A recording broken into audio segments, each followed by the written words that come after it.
La foule est-elle plus intelligente que l'individu seul? On pourrait supposer que le fait d'être en groupe annule nos biais subjectifs et nos erreurs de jugement individuelles. Après tout, plusieurs cerveaux valent mieux qu'un, non? Non? Non. Mais pas genre non, ça change rien au problème. Plutôt non, ça peut même l'aggraver carrément, voire le transformer en un joyeux bordel aux proportions quasi divines. Bref, on va en parler. Précédemment dans Théorie du bonheur. On va dégager une bonne fois pour toutes cette aberration qu'est la notion de vérité subjective. L'intérêt de la vérité, c'est d'être un référentiel absolu de ce qu'est la réalité, indépendamment de celui qui l'observe. Sinon c'est pas la vérité, c'est une perception de la vérité.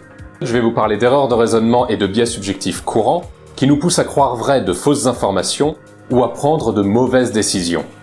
Parce que ces erreurs prennent une dimension tout autre dans un cadre collectif.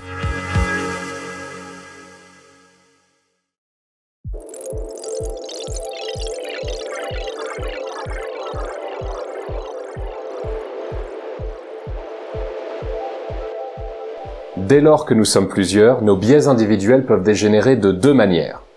Il y a d'abord un effet d'exacerbation causé par le groupe qui donne lieu à ce qu'on appelle les biais sociétaux. Et par-dessus ça, puisque ces biais sociétaux sont connus, certains individus ne se gênent pas pour les exploiter. Ils s'en servent pour nous manipuler, dans leur intérêt et souvent à nos dépens.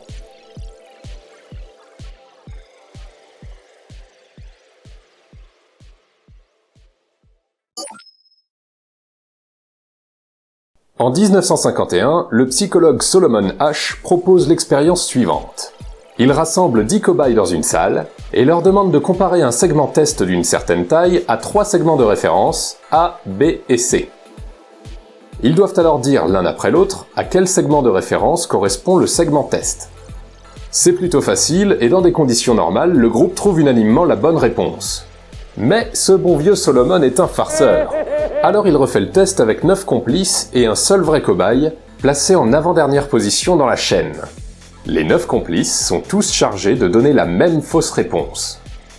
Lorsque vient le tour du vrai cobaye, on constate que dans environ 40% des cas, celui-ci conforme sa réponse à celle du groupe, alors qu'elle est évidemment fausse.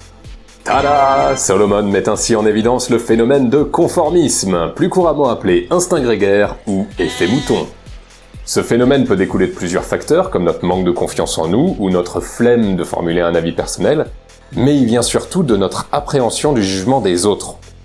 Et c'est sur ça que jouent les manœuvres de marginalisation. Lorsqu'une minorité s'oppose à une majorité, on peut chercher à réduire cette minorité au silence en attachant un jugement de valeur à leur opinion, de sorte que la majorité les dénigre. L'idée étant de pousser cette minorité à abandonner sa position, parce qu'elle lui en coûte trop en termes de considération par l'ensemble du groupe. Imaginons que vous croyez, disons pour prendre un exemple délibérément faux, que mâcher du chewing-gum rend aveugle. Vous en faites part à un ami qui vous croit sur parole. 4 autres amis vous confirment chacun un peu plus tard qu'ils ont entendu dire ça, et un dernier, un peu mieux informé que les autres, vous dit bien que c'est n'importe quoi et que les chewing-gums ne rendent pas aveugles. Sauf qu'à 4 avis contre 1, vous serez plus conforté dans votre erreur que détrompé. Or, ce que vous n'avez pas vu, c'est que les 4 amis qui vous ont confirmé cette information la tiennent d'une seule et même source, celui qui vous a cru sur parole au tout début. En réalité, c'est votre avis seul contre celui de votre ami mieux renseigné. Vous êtes alors induit en erreur par ce qu'on appelle une chambre d'écho, qui correspond à la version collective du biais de confirmation dont nous avons parlé à l'épisode précédent. On retrouve le phénomène de chambre d'écho sur les réseaux sociaux. On nous y donne la possibilité d'ignorer les utilisateurs qui y expriment une opinion en désaccord avec les nôtres. De plus, notre expérience d'utilisation est personnalisée, ce qui veut dire qu'on nous présente en priorité des contenus en accord avec nos sensibilités personnelles. Au lieu de nous aider à remettre en question nos préconceptions, les réseaux sociaux nous y confortent. De même, les pratiques marketing appliquées à la création de contenus artistiques forment encore une chambre d'écho. Ces contenus artistiques sont de moins en moins produits de manière originale et indépendante pour nous être ensuite proposés. Ils sont façonnés de telle sorte qu'ils correspondent au consommateur cible afin que celui-ci s'y identifie et retrouve sa propre préférence. C'est comme ça qu'on se retrouve avec des fictions dont les héros glorifient nos propres imperfections, ou avec des émissions de télé-réalité abrutissantes, calibrées pour ne pas susciter notre insécurité vis-à-vis de notre propre intelligence. Je réalise que je sonne un peu réac là, et peut-être que vous trouverez que j'exagère. N'hésitez pas à me le dire en commentaire si c'est le cas, il y a tout à fait matière à débat. Le temps optimal d'une vidéo publicitaire, pour que son message soit compris et retenu par le plus grand nombre, est d'environ 15 secondes. C'est très court. Les informations présentées dans ce laps de temps doivent être simples, et davantage susciter une émotion qu'évoquer des informations techniques et objectives. Ces contraintes de communication sont dues à notre capacité d'attention limitée. Et du fait de la saturation des informations auxquelles nous sommes confrontés, il est donc tentant d'optimiser nos communications au maximum pour les faire connaître. Or, en privilégiant la lisibilité des messages au détriment de leur sens, et du fait de notre biais de simplification, nous provoquons parfois des contresens dangereux. Pour proposer un exemple issu de la philosophie, beaucoup de gens se proclament épicuriens, parce qu'ils ont retenu que ce terme avait vaguement à voir avec la recherche des plaisirs, et parce que ça sonne bien.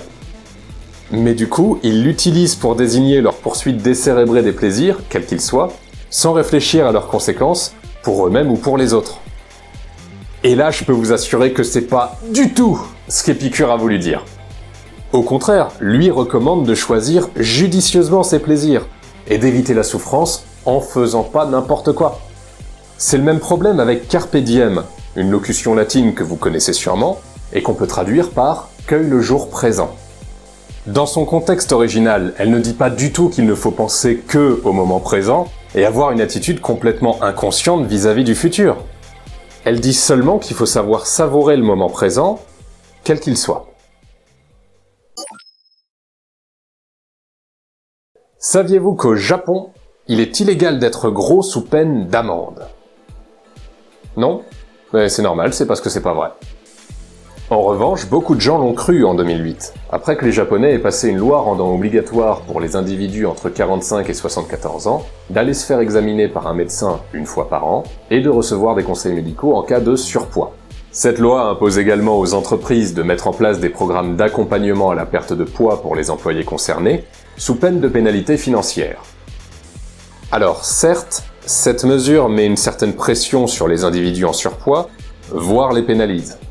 Mais de là à publier des articles titrés « Japon, le pays où il est illégal d'être gros » ou encore « Vous êtes gros au Japon, vous êtes hors la loi », il y a quand même une légère exagération. C'est vrai que le contenu de ces articles relate les faits de manière plus fidèle, mais le titre prête volontairement à confusion afin de nous intriguer, de nous pousser à cliquer sur l'article, à le partager, et ce par souci d'audience. Or, du fait de notre capacité d'attention réduite que j'évoquais un petit peu plus tôt, la plupart des lecteurs ne lisent que 50% des mots en moyenne dans un article. Et ça, c'est quand ils s'arrêtent pas juste au titre. Combiné à notre biais sensationnel, ça fait que la plupart des gens ne retiennent que la fausse information selon laquelle on peut être condamné pour obésité au Japon. Et voilà comment on fait une légende urbaine dans l'espoir égoïste de faire des vues. Malheureusement, c'est loin d'être un cas isolé. L'utilisation de ce genre de titre, dit putaclic, est une pratique courante dans tous les médias d'information, qui prend trop souvent le pas sur la déontologie journalistique. Le principe de la démocratie est de donner gain de cause à la volonté du plus grand nombre. Au vu de tous les biais que j'ai listés, ce mécanisme pose en soi un problème évident. Le plus grand nombre n'a pas toujours raison. Et sur certains sujets, de nombreux politiciens défendent l'avis le plus populaire en sachant pertinemment qu'il est erroné, afin d'obtenir le plus grand suffrage. Ça leur est plus facile que d'être élu en défendant un avis juste, mais impopulaire. On appelle démagogie, ou encore populisme, ce recours à la facilité. Le court-termisme dans l'exercice du pouvoir est un autre exemple de démagogie. Plutôt que d'exercer une politique impopulaire mais bénéfique à long terme, le dirigeant démagogue applique une politique dont les résultats immédiats plaisent au plus grand nombre, sans se soucier des conséquences ultérieures. Juste le temps de passer la prochaine échéance électorale, afin de l'aborder en position favorable. La prérogative première du métier de politicien ne semble plus du tout être de proposer une direction pour notre pays, mais seulement de gagner des élections. Et je pense que ce fait à lui seul explique un grand nombre de déviances quant à la manière dont notre société est dirigée.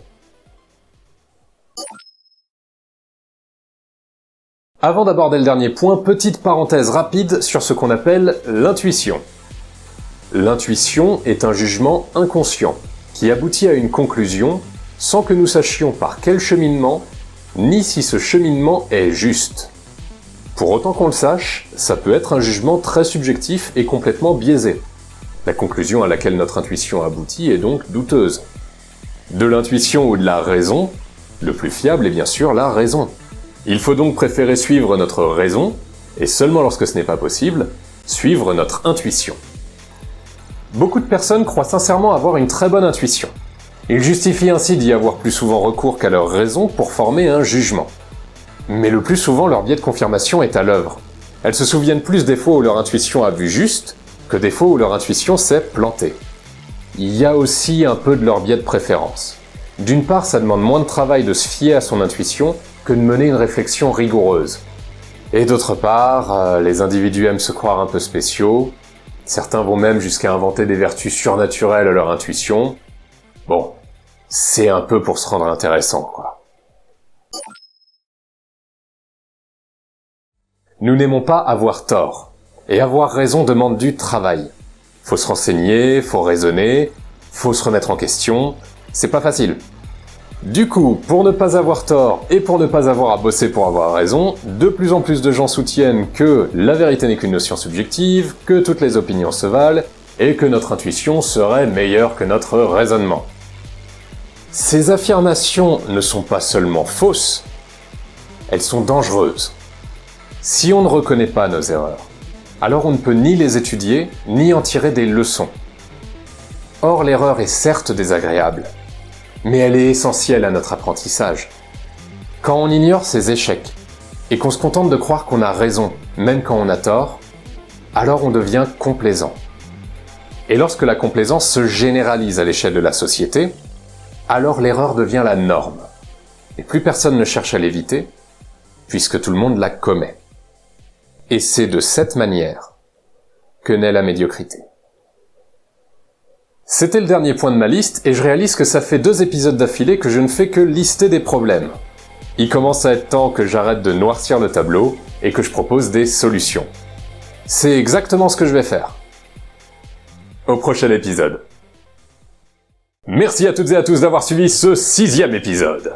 S'il vous a plu, je vous invite à vous abonner, à activer la petite cloche, à cliquer sur le somptueux pouce en l'air, la base quoi. Notez que la liste des biais sociétaux que j'ai évoqués n'est pas exhaustive. Je vous invite à en proposer d'autres en commentaire, qui pourraient selon vous compléter la liste.